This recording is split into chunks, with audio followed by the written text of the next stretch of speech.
Hi there, everybody. Welcome to my channel. My name is Kendra, and today I'm going to talk a little bit about what my meal plan is for the week. We're going to have a really hot week this week. It's supposed to be upper 80s, and so I decided it'll be a no-cook week, meaning I won't fire up the oven. I will go ahead and use the stove top.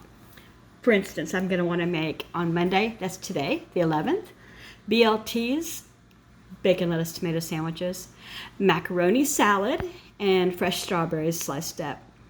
I have some whipped cream if they want to put a little whipped cream on it and make it fancy.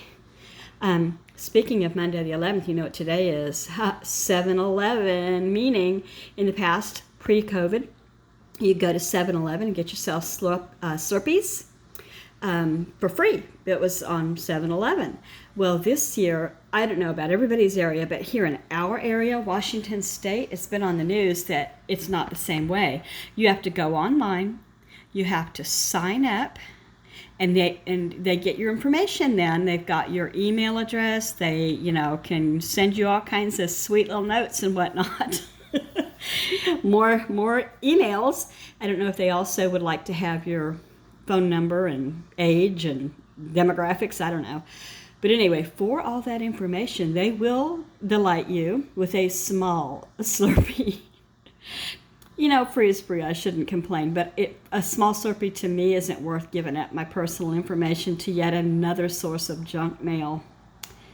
I think it's sweet that they still do it at all, though. I know times are hard for everyone. In the past, during COVID, they didn't do it at all. But the last 2 years that we did it, I would take my nanny children. I nannied at the time. And the line would be out the door. So, I know that they hustled and got rid of a lot of product. So maybe it was just too rough on their bottom line of profit this year. Anywho, so that's long story short. Here's Tuesday. Tomorrow, we're going to make a graze platter. We're calling it a graze platter instead of a charcuterie board because it's summer. Just thought I'd be that way. So I'm going to do salami, cheese, crackers, nuts, grapes, dried apricots, pepperoni, hummus, cucumbers, and baguette slices. And I think that will be very popular. And then Wednesday the 13th is going to be chicken stir fry, veggies, and rice, and pineapple rings.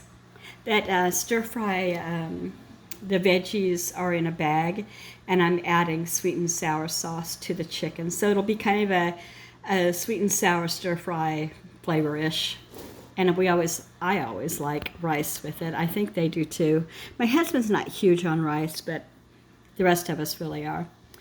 Thursday the 14th, I'm doing BFD. That's breakfast for dinner. I'm going to do French toast, bacon, and I've got those leftover baked potatoes. I'm going to hide those because my husband will eat them cold right out of the refrigerator like an apple.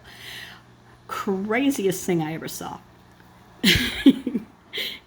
Anyway, I'm going to hide those baked potatoes so that I can fry them up on a Thursday. Put them in the bottom of the veggie crisper somewhere. Really, if he wants them and asks for them, I will give them to him and change my plans. So then Friday fish day, the 15th, we're going to have tuna fish sandwiches, that cold broccoli salad. It's got broccoli, chopped bacon, sunflower seeds. Some people use raisins. I like to use craisins, both for the color and just for the heck of it, And then deviled eggs too. So when I was a kid, my mom put boiled eggs in our tuna fish. I didn't know any better. I thought everybody did that. But, here they don't. Maybe that's something she learned in another part of the country growing up, She grew up in upstate New York. Like, I want to say Albany. I don't know. Anyway, there's that. And then Saturday, I always put a leftover day because it seems like I always have something that doesn't get eaten up, or several things. And I go, okay, I'm putting it all out, finish it, or I'll throw it away. And then, this doesn't sound good, but let me explain.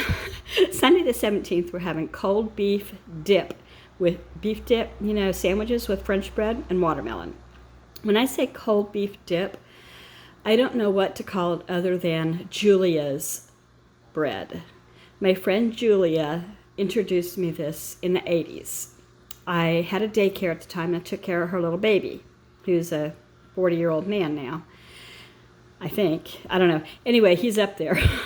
He might be 38. Let me see what else I can say. Okay, so you take buttock beef, those little packages that have hardly any meat in them, and you mince that up. And then you add that along with chopped green onions and chopped flat leaf parsley, sour cream, and mayonnaise, and you mix it all up. And then you let it set in the fridge for a little while, and then you dip bread in it. Or what I like to do with the kids is when they were little, I would put the dip onto a platter or a plate for them, and then give them a hunk of French bread, and they would dip it in there. So that's what that is. You may already know that, but anyway. And then I'll serve this with watermelon on the side. And for desserts this week, I'm going to see if I can't get myself together to make Rice Krispie treats and cow patties, unbaked oatmeal cookies. I don't know what to call them anymore. So those are the two things that I'll make. Both wildly popular here. We also have in the freezers popsicles and ice cream. Summer has arrived. Yes, it has. And so I have a grocery pickup order today that I'm not going to show. It's just, I'll show it tomorrow. But a lot of this is on it.